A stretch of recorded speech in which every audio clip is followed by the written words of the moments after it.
آپ کو تو ٹائم پیریڈ بھی یاد ہے۔ وفا نے بھی غازی کو آڑے ہاتھوں لیا۔ معظم اس سب میں خاموش تماشائی بنی ہوئی تھی۔ بظاہر تو وہ ذل کے ساتھ کھیل رہی تھی، لیکن کان ان سب کی باتوں میں لگے ہوئے تھے۔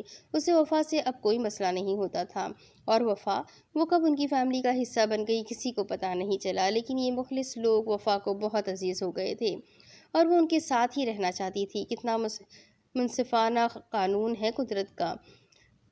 کل فیصل نے حلیمہ کو اس خاندان میں شادی کرنے کی وجہ سے قتل کیا، اور آج اس کی بیٹی بھی اسی خاندان کے ساتھ حلیمہ کی بہو بن کر بیٹھی ہوئی ہے۔ وفا کہاں سے آئی، کیوں آئی، کسی کو اس سے سروکار نہیں تھا۔ وہ شاہزیب کی بیوی اور حلیمہ کی بہو تھی، اور یہی رشتہ سب کے لیے معتبر تھا۔ انعام سے بھی پوچھ لو، یقیناً اسے اپنے نکاح کے مہینے، دن اور گھنٹے بھی یاد ہوں گے۔ میں نے تو صرف اندازاً کہا تھا، غازی نے ہنستے ہوئے وفا سے کہا، اور واقعی ایسا ہی تھا۔ شاہزیب نے سب یاد رکھا ہوا تھا۔ اب ظاہر ہے معظم اور غازی کی شادی ہونی ہے، تو ساتھ ہی شاہزیب اور وفا کی بھی ہونی ہے۔ غازی نے معظم کو دیکھا جو اسے گھور رہی تھی، اور پھر وہ واپس گلا پھنکار کر سب کی طرف متوجہ ہوا۔ میں تو رخصتی کا معظم کی مرضی سے ہی سوچوں گا، جب وہ چاہے گی۔ اگر انعام کو اور وفا کو زیادہ جلدی ہے تو… اس نے ایک نظر معظم کو دیکھا جو بس اٹھنے ہی والی تھی، شاید غازی کی اوور ایکٹنگ کا اینڈ کرنے کے لیے۔ تو میں ان کی رائے سے بھی اتفاق کروں گا۔ ہماری وجہ سے یہ دونوں فضول میں لٹکے ہوئے ہیں۔ میں تم دونوں کے لیے معظم کو منانے کی پوری کوشش کروں گا۔ سب کے کہے بلند ہوئے تو معظم کو غصہ ہی چڑھ گیا۔ بھائی مجھے بتائے ذرا کہ مجھے گھر آئے کتنے دن ہوئے ہیں؟ معظم نے حذیفہ سے بات کرنے کا سوچا۔ 1 ہفتے سے زیادہ، حذیفہ نے سوچ کر جواب دیا، کیونکہ ٹھیک دن اسے یاد نہیں تھے۔ تو کیا میں ٹھیک ہو گئی ہوں؟ اتنی جلدی آپ شادی کا سوچ رہے ہیں؟ پلیز مجھے تھوڑا ٹائم دے، ابھی تو میں سردار کی وجہ سے اتنی ڈسٹرب ہوں۔ آخر میں معظم سنجیدہ ہو گئی اور ذل کو اپنی ماں کو تھمایا اور اٹھ کر چلی گئی۔ لاؤنج میں خاموشی چھا گئی۔ وہ سب جانتے تھے معظم ابھی 1 سال پیچھے جی رہی ہے، اور اسے واقعی وقت کی ضرورت تھی۔ غازی بھی خاموشی سے اسے جاتے دیکھتا رہا، پھر اپنا موبائل نکالا۔ تم نے سب کو ایموشنل ٹریپ کیا ہے ڈرامہ کوئن، دوبارہ ایسا مت کرنا، سب ہرٹ ہو جاتے ہیں۔ سینڈ کا بٹن دبایا اور میسج معظم تک پہنچ گیا۔ افسوس آپ کا لیگل پرمٹ کسی کام نہ آیا۔ جواب 1 منٹ بعد آیا تھا، اور غازی نے لب دانتوں تلے دبا کر مسکراہٹ کو روکا۔ تمہیں تو میں دیکھ لوں گا معظم، دن بدن شرارتی ہوتی جا رہی ہو۔ غازی نے میسج کیا۔ اب کہ معظم کا جواب نہ آیا تو وہ بھی اٹھ کر کمرے کی طرف چلا گیا۔ ابھی وہ آرام کرنا چاہ رہا تھا۔ دن جس طرح ہمیشہ گزرتے تھے اب بھی گزرنے لگے۔ غازی پریشان سا پیشانی مسلتا اپنے کمرے میں ٹہل رہا تھا۔ ظاہر ہے احمد یار خاصا ایماندار ایس پی ہے، اس کے ساتھ تو ایسا ہی ہونا تھا۔ دوسری طرف سے ارسلان نے کوئی اطلاع دی تو وہ جلدی جلدی اپنا سامان پیک کرنے لگا۔ انعام چھٹیوں پر ہے، میں نہیں چاہتا فی الحال اسے تکلیف دوں، میں کہتا ہوں کچھ انٹیلیجنس والے کام کر رہے ہیں، تم پریشان نہ ہو۔ وہ کمینہ میرا سالہ ہے شام، ارسلان نے پریشانی سے کہا۔ اوئے الو کے پٹھے، احمد یار کو کچھ نہیں ہوگا، تم بس اس کا کال ریکارڈ چیک کرو کہ آج کل کس کے ساتھ اس نے ڈیل کرنے سے منع کیا تھا، اور اپنی بہن کو گھر لے آؤ۔ جب تک یہ مسئلہ حل نہیں ہوتا، وہ اپنی گن لوڈ کرتا ارسلان سے کہہ رہا تھا، جو اپنے بہنوئی کی وجہ سے پریشان تھا۔ ہاں میں ادھر ہی ہوں، بس احمد یار ٹھیک ہو، ورنہ میری بہن جیتے جی مر جائے گی۔ ارسلان کا فکر مند ہونا لازمی تھا۔ ارسلان اللہ پر بھروسہ ہے نا، وہ اپنے بندوں کو اکیلا نہیں چھوڑتا، تم فون رکھو میں آتا ہوں۔ معظم کے وقت پر ارسلان نے میجر شام کا بہت ساتھ دیا تھا، اور اب میجر شام کی باری تھی کہ وہ اپنے دوست کے لیے کچھ کر سکے۔ اس نے ایک دوسرے نمبر پر کال کی اور ساری صورتحال بتا کر مدد طلب کی۔ مجھے صرف آدھا گھنٹہ دے غازی بھائی، تمہارے پاس 20 منٹ ہیں؟ جی بھائی۔ وہ فریش ہونے کے لیے واش روم میں چلا گیا اور نہا کر باہر نکلا اور جلدی سے اسپلینڈر خود پر اسپرے کیا جیسے وہ کسی خاص میٹنگ میں جا رہا ہے۔ وہ تیار ہوا اور اپنا بیگ کندھے پہ ڈال کر باہر نکلا۔ آہستہ سے معظم کے کمرے کا دروازہ کھولا اور اندر آ گیا۔ کمرے میں پرسکون سا ماحول تھا اور وہ اسٹڈی ٹیبل پر جھکی بیٹھی تھی۔ وہ کچھ بول بھی رہی تھی، لیکن غازی کو جلدی جانا تھا، اس لیے گلا کھنکھار کر اسے متوجہ کیا تو وہ اس کی طرف مڑی، بائیں ہاتھ سے اینک درست کی اور قرآن پاک بند کر کے محبت سے چوم کر اٹھ کھڑی ہوئی۔ آپ کہیں جا رہے ہیں؟ غازی کو